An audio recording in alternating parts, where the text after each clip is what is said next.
Olá para todos, estamos de volta, aproveitando aí a oportunidade, a situação de compararmos ao longo do tempo os cenários no Brasil e em Portugal, considerando que, evidentemente, o tamanho da população, o território, as condições sociais, as condições políticas, socioculturais de cada país.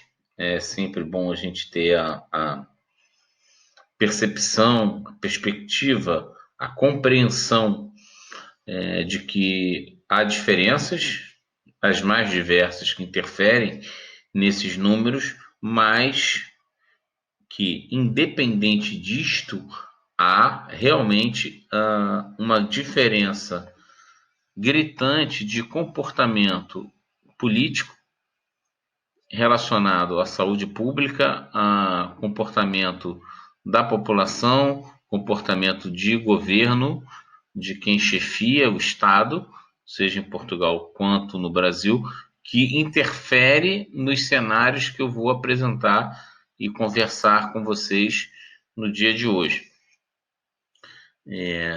Então, o coronavírus, ou o novo coronavírus, na verdade, ou a Covid-19, o desconfinamento, ou seja, o fim do confinamento absoluto ou em grande escala em Portugal, como vai acontecer, e o cenário atual no Brasil, considerando que hoje estamos no dia 1º de maio, início do mês de maio de 2020. Eu estou aqui na Universidade de Lisboa, em Portugal, então tenho acompanhado aqui no país, em Portugal, o cenário de combate à Covid há pelo menos 2 meses, quando começou no dia 1º de março, o combate ou uma postura proativa da sociedade e do governo para conter a curva epidemiológica da doença. Após 2 meses, a gente pode considerar num projeto, num programa de desconfinamento de Portugal, 3 datas importantes iniciais: 4 de maio, 18 de maio e dia 1º de junho. Espero que vocês consigam visualizar.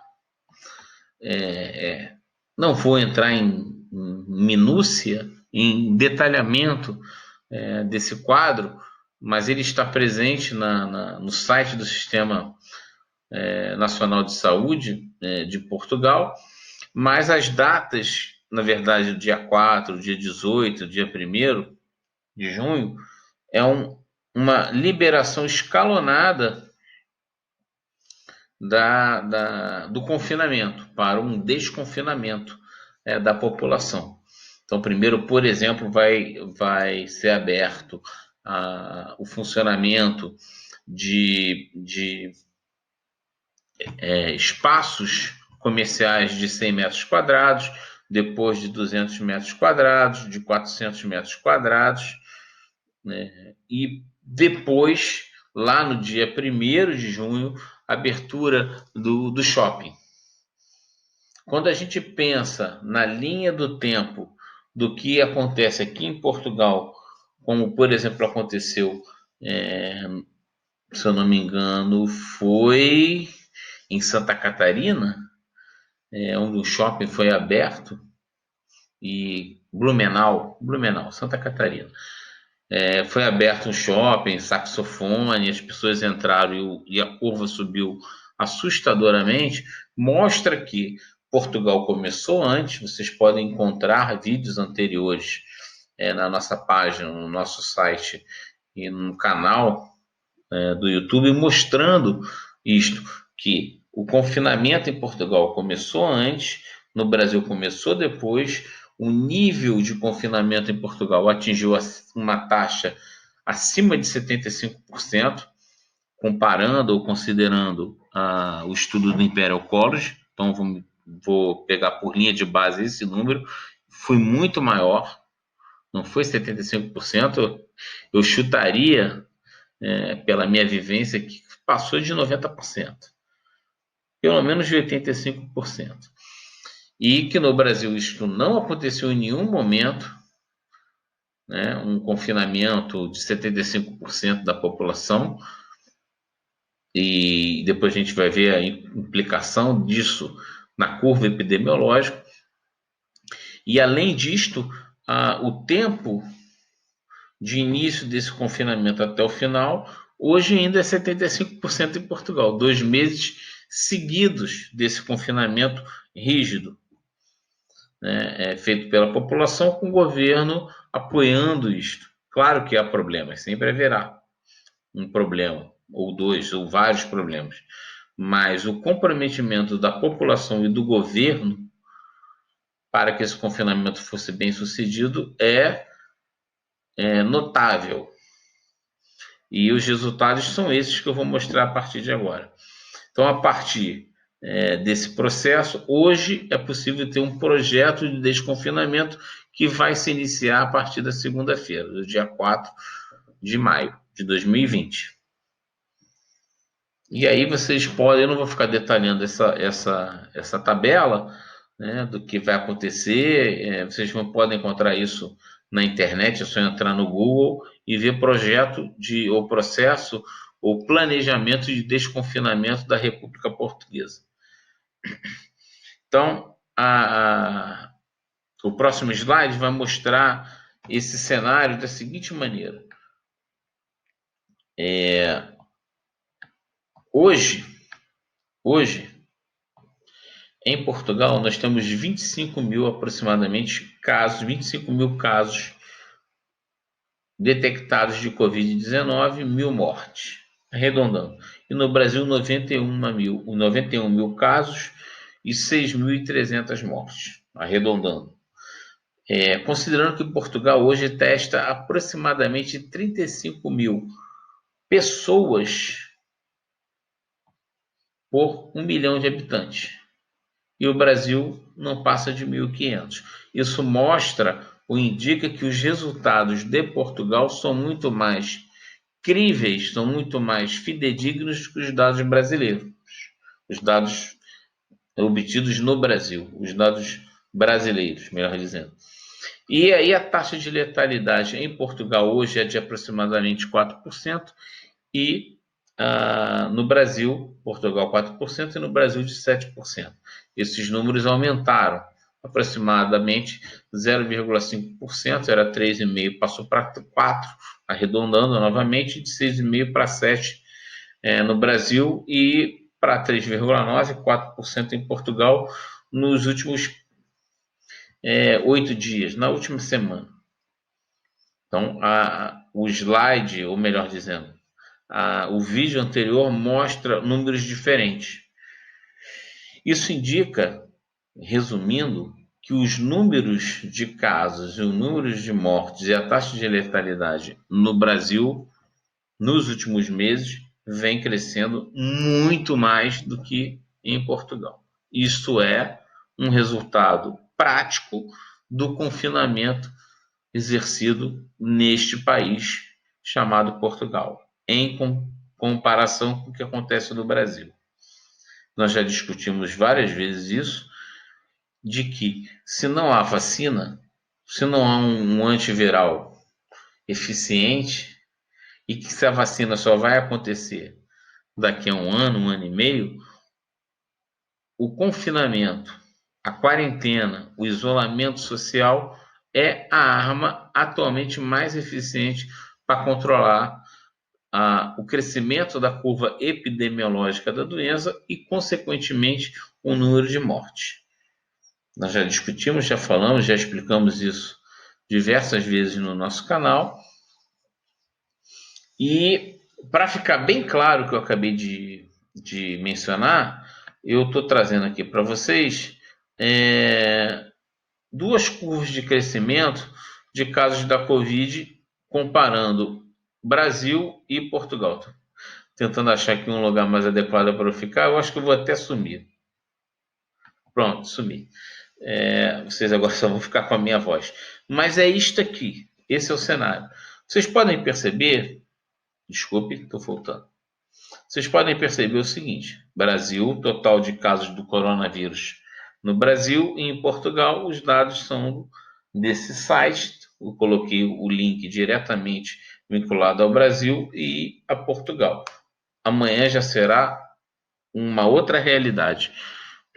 E aí eu estou tentando mostrar para vocês, espero que fique bem claro, que eu estou passando aqui com a setinha, que a curva, o perfil da curva de crescimento da doença no Brasil, ela tende a explodir. O que não acontecendo, falando numa linguagem bem mais simplificada para facilitar o entendimento. Estou considerando aqui, ó, em vermelho, março, 19 de março, e aqui também em Portugal também. Então a curva vai crescendo, é um típico de um crescimento exponencial. Parece que a coisa vai ficar normal, daqui a pouco ela dá um boom e vai embora. Vai embora. Então, vocês podem perceber, espero que vocês concordem comigo, que a curva, o perfil de crescimento no Brasil é muito mais acentuado. Não estou falando só em números. Os números são diferentes. Vocês podem ver aqui 25 mil, 75 mil. Mas só se liguem na linha azul. Percebam que aqui parece que vai começar um platô. Já quase uma semana que o número de mortes em Portugal por dia é abaixo de 20 pessoas. No Brasil hoje, eu acho que, se eu não me engano, foi 500. Infelizmente, pessoas faleceram. Então, à medida em que há um controle dessa curva do crescimento, da elevação do número de casos aqui em Portugal, eles começaram a imaginar há algum tempo, talvez há 10 dias, 15 dias, 20 dias atrás, um planejamento de retomada da economia ou representada por esse chamado desconfinamento. No Brasil, isto não aconteceu. Eu já tenho alertado os nossos vídeos comparativos na Europa, Brasil com a Europa, Brasil com Portugal, o chamado milagre português, e agora, cada vez mais, isso vai ficando mais claro. Então, a ideia é ir mostrando essa evolução. Então, espero, sim, esses slides já estão há um bom tempo, que vocês já tenham entendido e visualizado os perfis comparativos dessas duas curvas. E aí eu vou voltar para um slide que eu já mostrei anteriormente. Eu acho que é a terceira vez que eu trago ele de volta, mas não tem nenhum problema. Em cima de um estudo também do Imperial College de 26 de março. O que ele mostra? Tá aí, dê uma olhada. Ele mostra que há uma possibilidade de 5 cenários. De nada ser feito, que não é o caso no Brasil. Esse cenário é vinculado à estimativa dos números da Covid-19 no nosso país, no Brasil. Então, o cenário 1, nada é feito. O cenário 2, 40% da população em quarentena social. O cenário 3 e cenário 4, variando entre 40% geral da população geral, e 60% dos idosos com mais de 70 anos em quarentena social. Talvez nós estejamos hoje, dadas as condições que nós temos possibilidade de vislumbrar, este cenário 3. Porque o cenário 4, de 75% da população, me parece que não foi alcançado, considerando 1,6 mortes por 100 mil habitantes por semana. Então, para a gente ter um horizonte de discussão, estamos entre cenário 3 e cenário 4. E aí, nesta perspectiva, teremos uma possibilidade de entre 530 mil e 200 mil mortes em 3 a 4 meses. Lembrando que a subnotificação, a não notificação dos casos de pessoas infectadas, aquelas que morreram por alguma deficiência respiratória, uma doença prévia que foi somatizada com uma possível infecção pelo vírus, muitas das vezes não foi nem detectada no Brasil. Então, isso é um cenário a partir de modelos matemáticos. E aí eu gostaria, por que eu estou falando isso? Por causa deste slide, que é o índice de isolamento social. Vocês podem clicar nesse link ou digitar, melhor dizendo, vocês vão encontrar em tempo real. Então, ao longo do tempo, a gente pode verificar que o isolamento social no Brasil, estimativas, informações obtidas pelo celular e dados dos estados, dos municípios, indicam que, em linhas gerais, o Brasil nunca passou de 75% de isolamento social de uma forma prolongada. Isso, com certeza, eu vou dizer aqui que não. Hoje nós temos uma variação entre 60% hoje e 44%. Então, máximo de 60% de isolamento social. Mas nós temos uma distribuição geográfica, acumulação de pessoas, aglomeração, melhor dizendo, de pessoas em um espaço físico pequeno, como são as comunidades, as favelas, em cidades como São Paulo, Rio de Janeiro, no Sudeste, em Brasília, no Nordeste, que complicam esse processo, tendo a certeza de um dado também do Imperial College, que o Brasil hoje tem o maior índice de infecção no mundo, ou seja, um índice chamado R0, não vou detalhar aqui em explanar isso com grande minúcia, mas em síntese é o seguinte: no Brasil hoje, uma pessoa infectada está infectando aproximadamente 3 pessoas, 2,8, vou arredondar para cima, 3 pessoas. E uma pessoa infecta 3 vão infectar mais 3, e aí a gente já tem 9, e aí vai embora, 27, e aí a gente imagina por que desse cenário de expansão da curva epidemiológica no Brasil.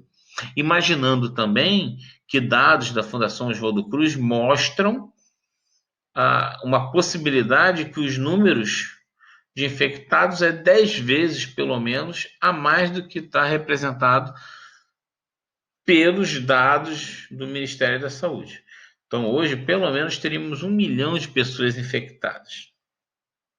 Isso nos leva àquela realidade, novamente esse slide, que eu acho que é a terceira vez que eu apresento, mas é importante a gente sempre relembrar que, considerando a regra 80, 15, 5, ou seja, 80% da população que é infectada vai ser praticamente vai apresentar sintomas leves ou vai ser assintomática, 15% pode precisar de uma enfermaria e que 5% aproximadamente vai precisar de UTI. E o nosso sistema de saúde, seja o privado, seja o público, já está entrando em colapso. Hoje, no dia 1º de maio de 2020, a taxa de letalidade, como nós vimos, é de praticamente 7%.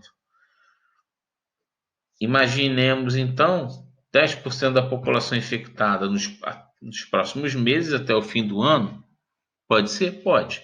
20 milhões de pessoas nesse cenário. 16 milhões com sintomas leves ou assintomáticas, mas que vão infectar outras, numa taxa, pelos estudos do Imperial College, elevadíssima, a maior do mundo hoje. 3 milhões de pessoas na enfermaria e 1 milhão, até me perdoem aqui, 1 milhão de pessoas com cuidados intensivos. Ficou errado aqui, ó. Peço perdão, seria 1 milhão de pessoas, não 1 milhões. Tá, vocês me desculpem. Com cuidados intensivos. Consequentemente, se a gente considerasse uma taxa de letalidade de 1%, nós teríamos 200 mil mortes por Covid no Brasil diretamente relacionado ao vírus. Estou tendo novamente uma perspectiva muito otimista, porque se for 5% ou 3,5%, como é em Portugal, lembrando aí a comparação que nós fazemos, teríamos 600 mil mortes. Então, não é impossível que tenhamos 1 milhão de mortes no Brasil causadas pela Covid em muito pouco tempo, o que é trágico, considerando também que o governo tinha informações e tinha uma perspectiva de poder ser mais proativo, né, proativo, melhor dizendo, para mitigar os danos e a mortalidade desta doença no nosso país. Fechando, eu gostaria de agradecer, sempre trazendo as nossas imagens finais, lembrando que numa taxa de infecção de uma pessoa infectar 3 numa região como é a favela da Rocinha, por exemplo, o risco enorme que essa doença pode trazer à nossa população. Fique em casa, cuidado com a higiene, não acreditem nessa dicotomia de que ou é só economia ou é saúde, porque se as pessoas não ficarem vivas, não há economia. Então, se você tem condições de ficar em casa, fique. E cobre do governo, cobre das pessoas, cobre do político, uma postura que possibilite uma retomada da economia de forma responsável. Um abraço, se inscreva no nosso canal, façam as suas críticas, suas sugestões, para que a gente permaneça aprimorando o nosso trabalho a cada dia. Um grande abraço, saúde e cuide-se.